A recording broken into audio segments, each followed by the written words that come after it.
So these are the cells we're after, and most of these are definitely bad, and some of these are so close to the fence that, well, I have enough found that are actually above the threshold that I'm looking for. And so we're gonna keep these ones, and we're just gonna get rid of those ones. But so this is an 18650. It looks like a AA, or just a standard battery that you can find anywhere, but they're bigger. They're about 18 millimeters across the top and about 65 millimeters long. And there's another one similar to this, which is just barely bigger. I think it's a 21700, and don't grab those by mistake. So you wanna stick with these 18650s. They're 3.7 volt, and they're typically anywhere from 2200 milliamps to 2600 milliamp. You can get some that are higher capacity, and as they're used, you're gonna find that they're gonna be lower capacity more often than not. So that's what we're after, and I guess now is as good a time as any to explain what my different boxing system is. We're gonna go through and we're gonna charge them and test them, and if they are the right voltage within a range, we'll put them in these bins waiting to be charged. Once they've been charged, I put them in here, and then these ones are waiting for a discharge, which is happening on this blue device right here. And once the discharge happens, I can write down how many milliamps were in it from a full charge all the way down to a discharge. Another thing that I need to do is once they've got a full charge, I need them to sit for a day or two. The longer you can let them sit, the better, because if you notice that they're dropping voltage while not carrying a load at all, then they're self-discharging cells, and they'll go into this box, which is going down to a recycler that will handle the discharge and the destruction and the eventual recycling of lithium-ion batteries. So waiting to be charged, waiting to be discharged, and also showing whether or not they're going to hold a charge for longer than a few days. And then I write on them how much charge was discharged out. So here are the tools that you'll need. I've got this multimeter, this voltmeter, where I can check the cell before I even start with it. So after I pull them out of these plastic housings, which snap into your laptops, I check their voltage. If they're below 2.5 volts, then they go into my garbage box. And I say garbage, it's not really going in the garbage, but they're my I'm never going to use these, let's get rid of them box. If they keep a 2.5 or above, then they go into this box here. The cells in this box will then get plugged into this charger right here. This charger right here, it's a pretty slick interface, I guess. It takes a long time, but here's why. If I were to plug in just two, then this can push 700 milliamps per hour into the two cells that are plugged into it. If I plug in all four, then it's going to do about 350 milliamps over an hour, and so it will take twice as long. You can see up here, it's doing its little blinky thing. When it's down between 0 and 30%, then the first light will blink. When it's between 30 and 80%, it will blink the second light, which this one's over here doing. So this blue one is charging at that point. And then this top light that's blinking, it's between 80 and 100%. So it's trying to top these three red ones off, and it's trying to catch this blue one up, but it won't catch up. It's not a balancer by any means. But if I were to take two of these out, then I would be able to charge these much faster. So here's just a little bit of math. Going at about 350 milliamps, the maximum of these should be about 2.6 amps or 2600 milliamps. So if you do the math, that's going to be about 6 or 7 hours this way, Whereas if I only did 2 of them, then I get to cut that in half, and it would be closer to 3-ish hours. So if you're in a hurry to get these charged, then do them 2 at a time. Because these seem to be banked, if I were to just plug in one, it's still only going to do 700 milliamps. So you might as well plug in 2. It's not going to speed it up or slow it down any more than having just the one. And same thing, if I were to just do 3, then automatically this entire device is going 350. So plugging in a 4th one, it just made sense. So that's that. These do have settings where I can change the voltage or the current that's going into them.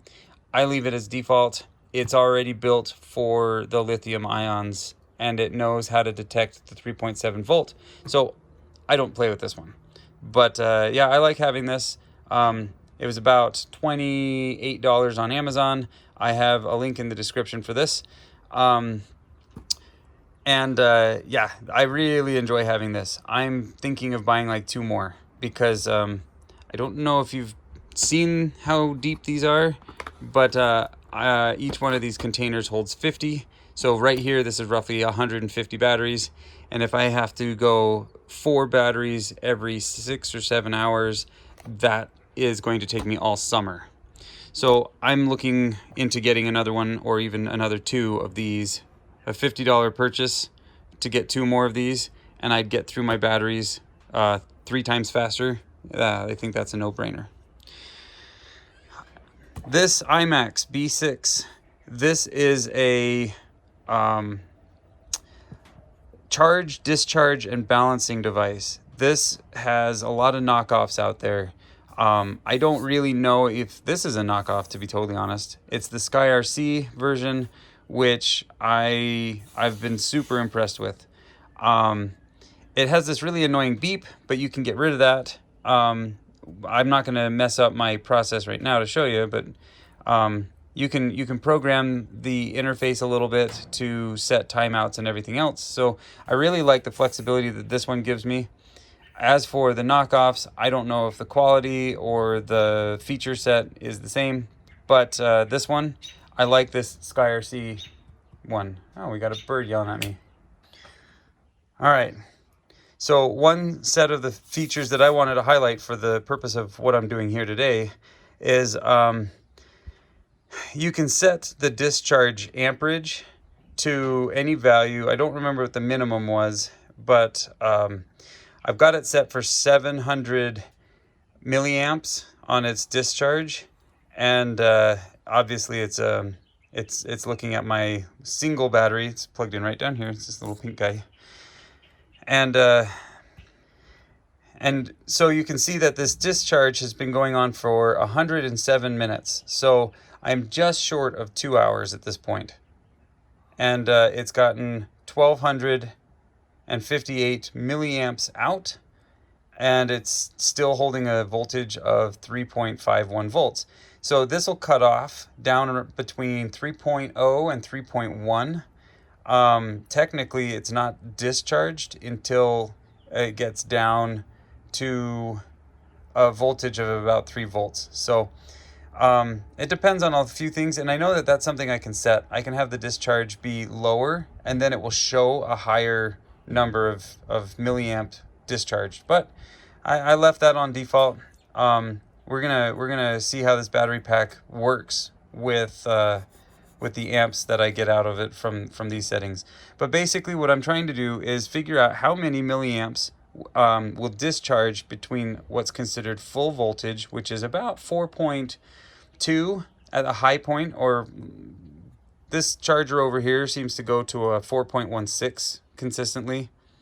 So this guy here will go from 4.16 down to about 3.1, and then it will stop and tell me it's done with a nice little song that it sings. And then I'll write down whatever number this is on the batteries right here. So these are all the same, and you can see that these two were similar. I think these are all Samsung. These are all Samsung ICR 18650s 26Cs. So, pen was there to hold it from rolling away. Anyway, so that's what I do. And then once you have all of your batteries read, you'll group them by similar charges, then your battery pack will be pretty uniform and pretty consistent with the number of amps in each cell. That way you don't have one cell that goes empty and either undervolts or over discharges while the rest of your cells are still healthy. It affects the performance of your battery.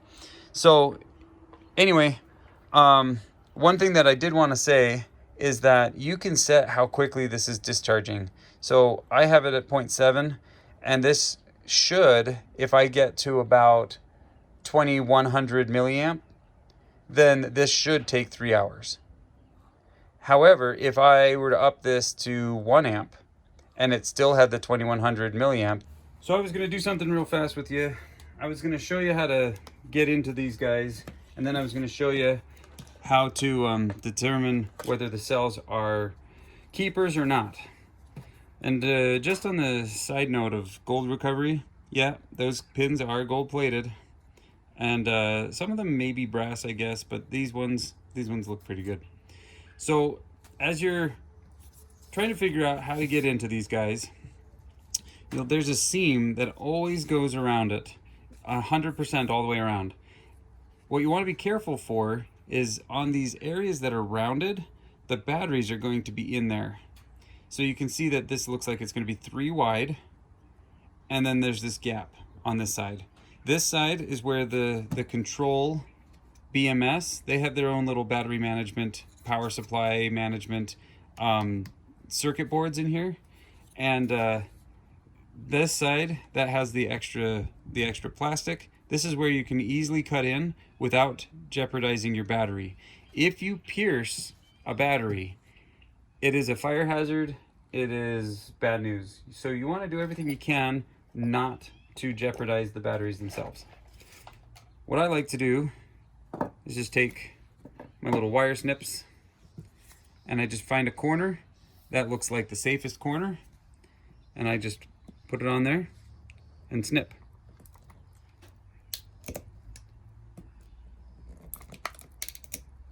Once I have a little bit of a gap, I take a standard flat screwdriver and I just pry it.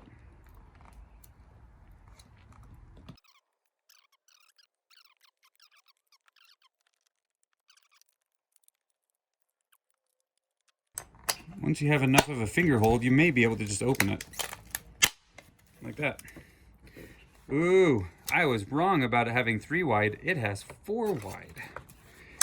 That is excellent, because that means we have potentially 12 batteries in here. They do have spacers that they can put in here. Oh, it looks like I nicked it. Okay, you gotta be very careful if you nick one of these. Now, I have some shielding that I can put over this guy, but the casing is all negative, and then the terminal on the front is positive. So if the positive and the negative touch, then it becomes a short and it can catch on fire because it gets so hot so quickly. So you definitely want to be sure to store your batteries in a way, like I store them all facing the same direction so that the positives are all together and they're not all in a mess, because I don't want to accidentally short the batteries out. So be very careful. All right, so there are indeed 12 in here. That's pretty sweet. That's very rare, but a welcome surprise.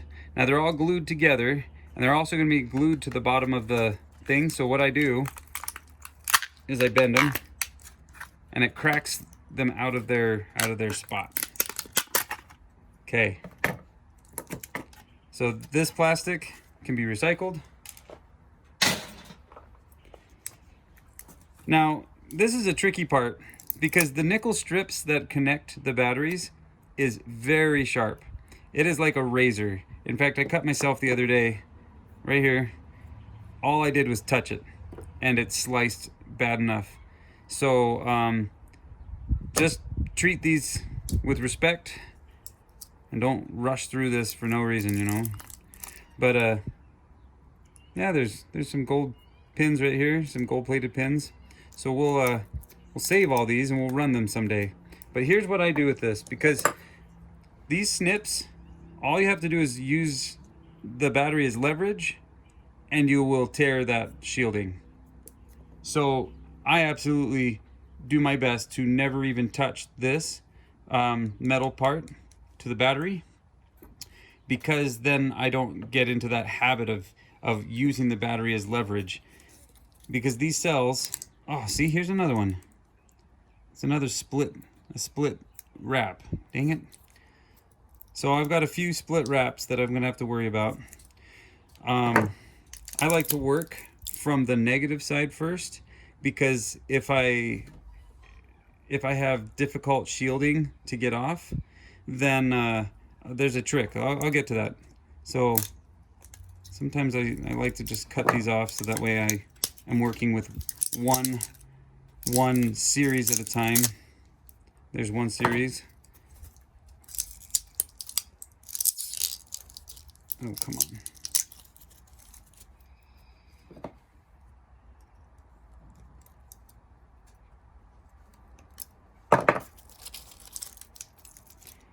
Okay.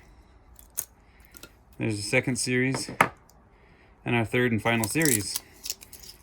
Now, the nickel is typically double welded on. They use a spot welder, and when you do the spot weld, it creates 2 points, and so to do it twice will create 4 points. So you can see there's 4 different points. Now these are glued together pretty well, so we'll have to crack that. But oh, there's another nick. Gotta be careful for those. Sometimes you can just pull them. I try to pull away from the battery pack, because if you pull along it, these sharp edges can snag and tear the shielding, which we're trying to avoid. So you can clean them off if you want. That's kind of an overkill sometimes, but let's go ahead and clean that one piece off. I just grab it and pull the battery straight away from it. By pulling it straight away, I don't, again, dig into this. I was amazed how fast.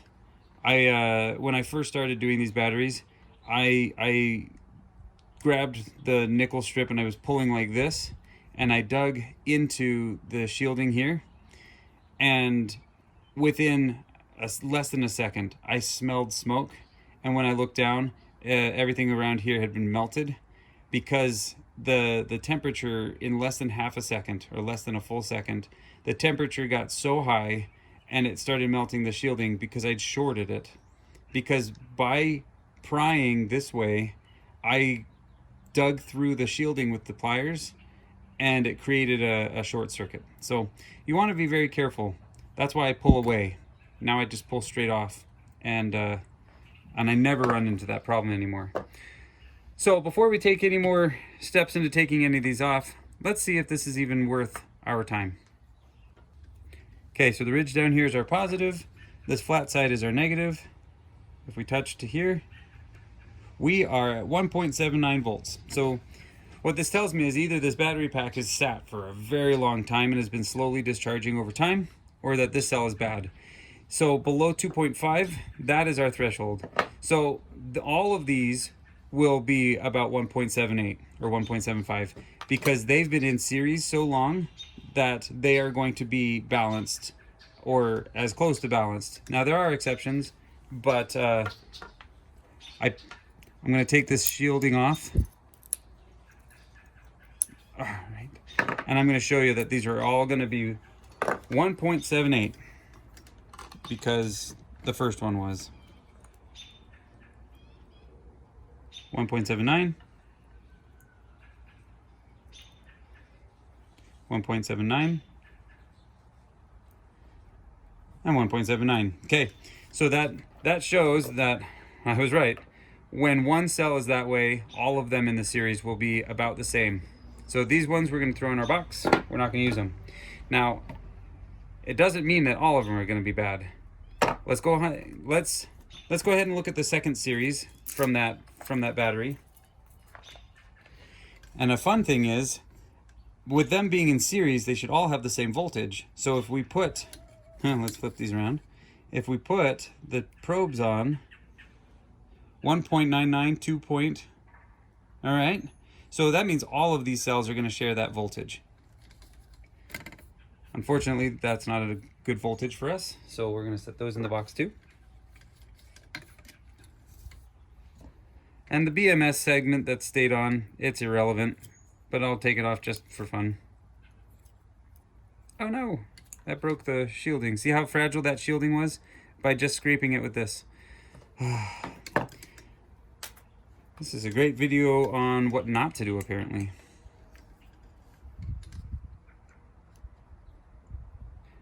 .62.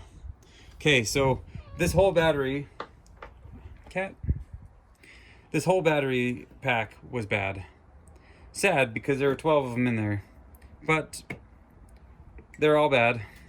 So what I'm going to do is I'm going to flatten the terminals so I can set them in the box and they won't be raised. Just pat them flat.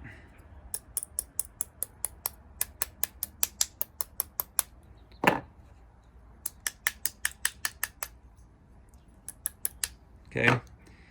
And even in the box, I have all of the terminals facing the same direction. So I'll throw those in the box in just a second. Let's move on to another pack.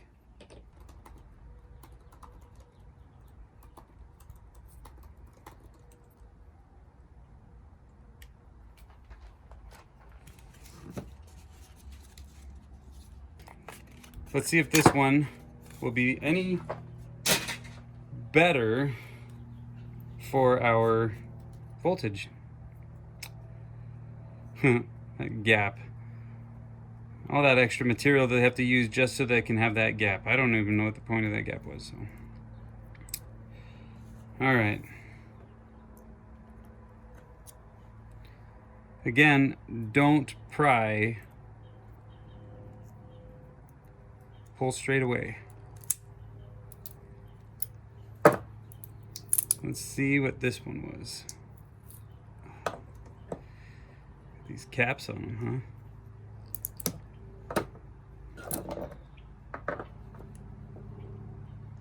LGs. These ones are LG batteries.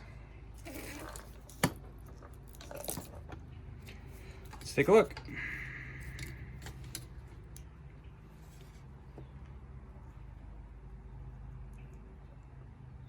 Man, I cannot catch a break with bad batteries today. So, this one's dead. Let's keep moving to see if there are any that might still be good in this pack though, because it could just be that series is dead. Okay, so we got our next series here. Let's check one of these.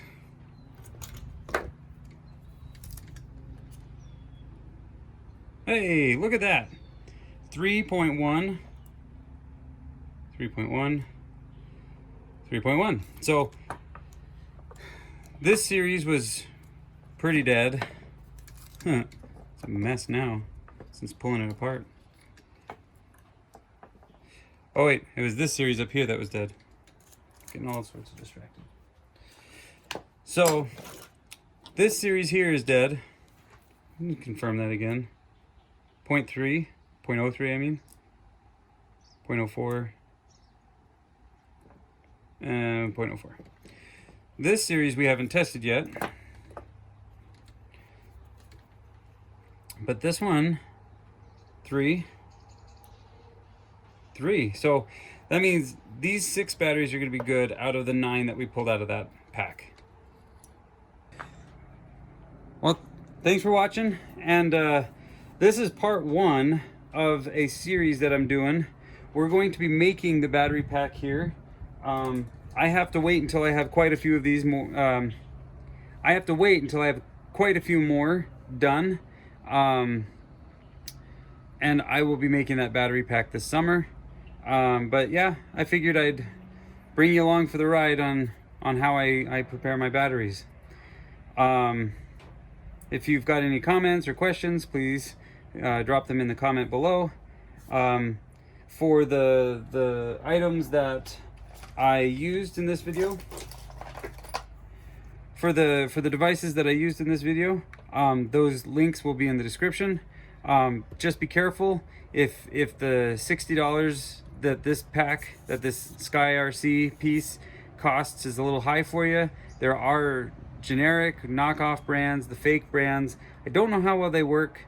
I don't even know if there's a better one than this one. This is the one I have, and I really like it.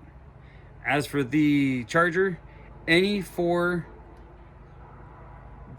cell charger would work.